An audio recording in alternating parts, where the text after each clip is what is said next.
Hey friends and family, so tonight I am making pesto pasta with chicken. My meal went a little awry today, and my day just kind of went crazy, so I had to change what I was doing. I was going to do a grilled chicken and do a fresh pasta, 3 cheese tortellini with pesto. My day went crazy. But I'm still doing the pesto pasta, and it still will have chicken. It's just going to be canned chicken. The pesto is super easy. Cade, one of Kyle's guys, wanted to learn how to make this. So I have basil. This is the basil that I bought from Sacco's in Roy. And when I got it, it was super pretty, and it was fresh and beautiful. And then I forgot I had it. So I had to take some of that off, but I do have a fresh basil plant that I just got to put on my new patio set. So I do have that I'll use some of this as well. And then you'll need pine nuts. I'm using a little bit of vinegar because I had an amazing day and I forgot lemon. You'll need Parmesan, garlic, fresh garlic. I have 1 big old fat clove, and then pepper and salt. And then of course your pasta. I'm using a bow tie farfalle, whatever you want to call it, but it's just a bow tie pasta. I've got my water on the stove boiling, bringing to a boil. Wait until it's at a full boil, and then we'll add salt. I also put a little mug by my boiling water, so I don't forget to save some of that starchy cooking water, because that kind of helps the sauce, the pesto, stick to the pasta. So, while that's coming to a boil, we'll start the pesto. So you'll just take your basil, and you can do different herbs with this as well. Basil pesto is kind of the more traditional, but you could do something like parsley and use almonds or something to that effect, and it would be really good. So we'll just get a bunch of pesto or basil in there. Sorry, my day's been insane. So You already said that. my brain is not functioning on all cylinders yet. We had to quickly decide to change our stuff and do that. But I am going to do the tortellini pasta and a artichoke chicken, which is a 1-pan meal. We'll throw that one away. A 1-pan meal, which is super easy, tomorrow. So we'll do that. And that's when I'll use that fresh pasta. So, get all this basil in. Make sure I didn't get that leaf that I dropped. No. Okay. And then, supposedly, you can use fresh basil off your plant. And it won't die. I don't know how true that is. I've only ever had 1 basil plant. I'm not a person that can keep plants alive. The only one that I've successfully kept alive, other than my kids' what are they called?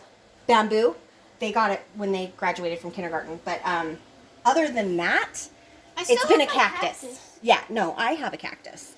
And I've kept it alive. My sister got it for me a couple years ago. I have a little cactus. Of course, I only have to remember to water it once a month, which is my kind of plant. So anyways, okay, so we got some basil in there. And then I'm going to just go ahead and do a couple of small handfuls of the pine nuts. I like a lot of pine nuts because I like that flavor in there. Pine nuts are just delicious. And Can I try? yeah, absolutely.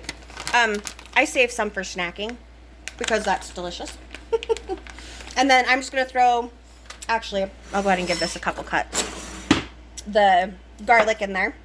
And it's going to get really loud, sorry, with the food processor. And this is not pretty.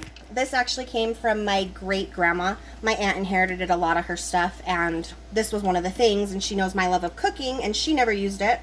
So, thank you to Grandma Holly Gale for giving me a food processor. And my Aunt TJ. So, and then I'm just going to grate in some of this Parmesan. Quite a bit. We like Parmesan around here. Cheese in general is delicious. So I do quite a bit of the Parmesan in there. And then a pretty decent pinch of salt. You don't have to do a whole lot because Parmesan is pretty salty. But do a little bit in there. We like salt around here, so I probably use more than the average person. Thanks for that, Dad. Anyway. And then I'm using fresh cracked black pepper. And actually this is a peppercorn melody, so it has red, white, or pink I guess is what they're called, green, white, and black pepper in it. And I'm only going to do a few turns of this because Kylie hates pepper. about like that. And then a little pinch of salt. Kylie, will you? Okay, Sorry. take the seeds over there, honey. Thank you. Another little bit in there. These are delicious. And then this is where it's gonna, a splash of vinegar. This is where it's gonna get loud, but as it's doing, I call this an electronic whittler. I couldn't remember the name one day and I was asking Kylie to get it out and I called it an electronic whittler and it stuck. So while it's doing its whittling, you're gonna stream in your olive oil and you just wanna do it until it starts to pull away and kind of come together. So, get the lid on there. And this only has one speed these days because it's old as crap, but so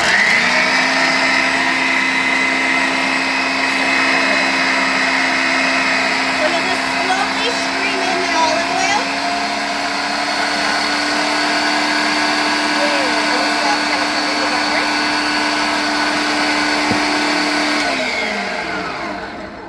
And that's it on that. Oh, and my water's at a full rolling boil. You want to make sure that your water is at a full rolling boil before you, add salt. And you want your pasta water to taste like the sea. That's the only time you get to season your pasta. So add a big old handful of salt to your pasta water. Give it a stir. You don't want it to scar your pan. And I don't know what that means, but I definitely don't want to scar my pans. I love these. They're my Rachel Rays. So, and then throw in your pasta. And I always give my pasta a stir just to make sure none of it sticks together or sticks to the bottom of my pan. And then we're going to take a small break. And once this is pretty much done, we'll come back on and I'll finish telling you what to do next. Bye. Bye. Okay, so my pasta is at a rolling, is done. Not at a rolling boil. I mean, it is, but I'm going to go ahead and put this in a strainer. I also turn on my sink on hot because boiling water can hurt the pipes in your sink, my husband told me. Ouch. Kylie, back up so it doesn't steam your face. And I forgot the pasta water. Okay, awesome. Anyways, and then once the pasta water's down the sink, go ahead and turn on your cold water because you want to stop the cooking process of your pasta. I cook mine for about 9 minutes, 8 to 10 for al dente, which is what you want your pasta to be cooked at. And then I'll just give this a rinse and make sure it's completely cooled down.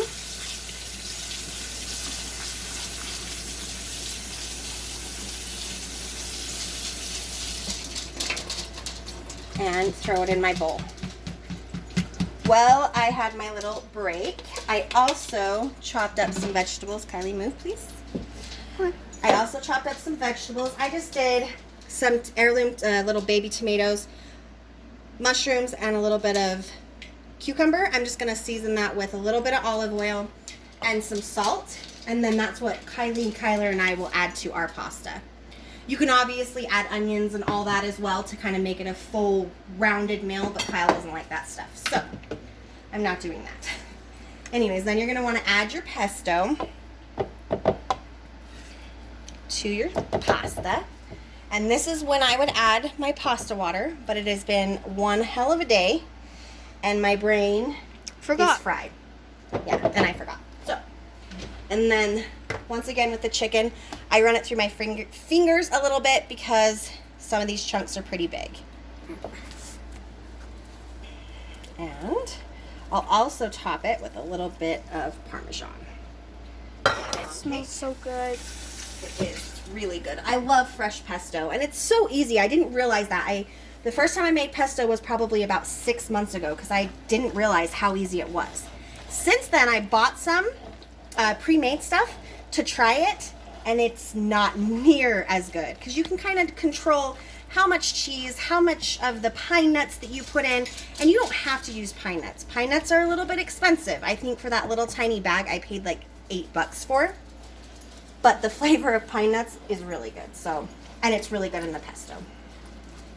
But you could use almonds, walnuts, pecans, whatever you want. Pecan. So, yeah, a pecan, exactly.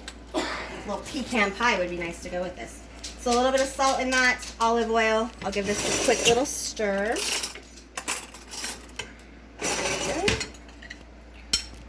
to get them coated with the olive oil and the salt.